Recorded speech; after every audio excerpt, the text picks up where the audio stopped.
teman-teman kecil yang baik hati. Hari ini kita akan mendengarkan sebuah kisah sederhana tentang sepatu lama yang berubah menjadi sangat istimewa karena kebaikan seorang anak. Yuk, kita simak cerita berjudul Sepatu Lama yang Menjadi Istimewa. Reno adalah seorang anak yang baik dan penurut. Setiap pagi, Reno memakai sepatu lamanya ke sekolah. Warna birunya sudah pudar, talinya sering terlepas, dan ujungnya sedikit robek. Teman-temannya sering memamerkan sepatu baru mereka yang mengkilap dan keren. Tapi Reno tidak pernah mengeluh atau merasa iri. Dia tahu orang tuanya sudah bekerja sangat keras, dan yang terpenting, sepatu itu masih sangat layak untuk dipakai. Baginya, sepatu itu adalah teman setia yang menemaninya belajar dan bermain setiap hari. Suatu hari, ketika jam pelajaran olahraga, Reno melihat seorang anak baru bernama Bima. Bima duduk sendirian di pinggir lapangan, tidak ikut bermain dengan yang lain. Kakinya hanya beralaskan sandal jepit tipis yang sudah mulai rusak. Sementara anak-anak lain asyik berlari dan menendang bola. Bima hanya bisa menundukkan kepalanya. Terlihat sangat malu dan sedih. Hati Reno tergerak. Dia pun berjalan menghampiri Bima. "Kenapa kamu tidak ikut bermain?" tanya Reno dengan suara pelan dan ramah.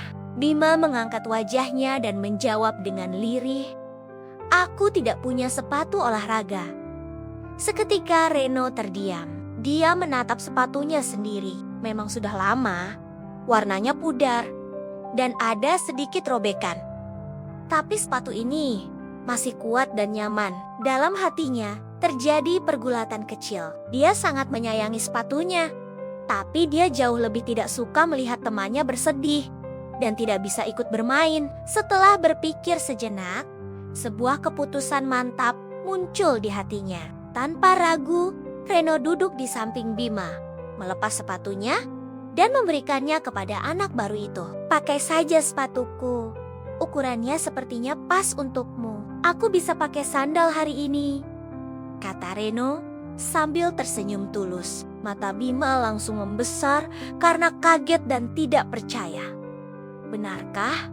Tapi ini kan sepatumu," katanya ragu-ragu. Reno mengangguk mantap. "Tidak apa-apa, pakai saja. Aku akan jauh lebih senang kalau kamu bisa ikut bermain bersama kami." Dengan tangan sedikit gemetar, Bima menerima sepatu itu dan memakainya. Senyum lebar langsung terukir di wajahnya. Sejak hari itu, Reno datang ke sekolah memakai sepatu cadangan yang lebih tipis dan sederhana. Anehnya, setiap kali ia berjalan atau bahkan berlari, ia merasa kakinya tetap ringan dan kuat. Tidak ada rasa tidak nyaman sama sekali. Saat lomba lari antar kelas diadakan, Reno sempat merasa sedikit khawatir. Dia tidak memakai sepatu andalannya, melainkan sepatu cadangan yang biasa saja. Teman-temannya berlomba dengan sepatu-sepatu terbaik mereka. Namun, begitu peluit dibunyikan, semua keraguan itu hilang.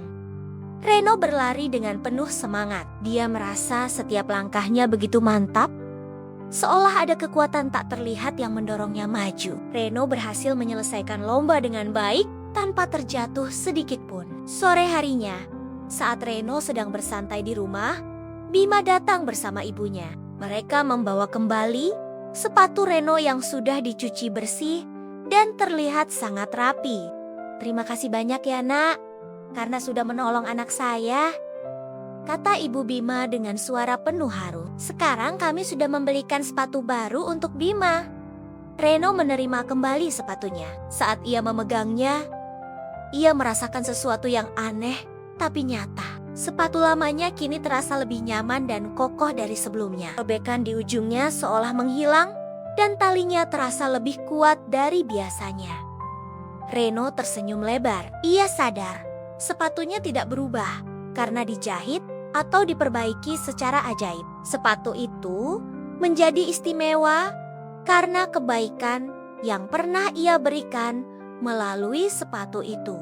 Sejak saat itu, Reno semakin percaya bahwa barang yang paling sederhana sekalipun bisa menjadi sangat istimewa jika digunakan dengan hati yang tulus. Karena pada akhirnya, berbagi tidak akan pernah membuat kita kehilangan. Justru sebaliknya, berbagi akan membuat apapun yang kita miliki menjadi jauh lebih berharga dan bermakna. Dari kisah Reno, kita belajar bahwa berbagi dengan tulus tidak akan membuat kita kekurangan. Justru kebaikan itu kembali dalam bentuk kebahagiaan dan kekuatan yang tak terlihat. Jika kamu suka cerita ini, jangan lupa like, tulis komentar kebaikanmu, bagikan video ini ke teman-temanmu, dan subscribe akun ini agar kita bisa terus belajar tentang kebaikan bersama. Sampai jumpa di cerita indah berikutnya, teman-teman.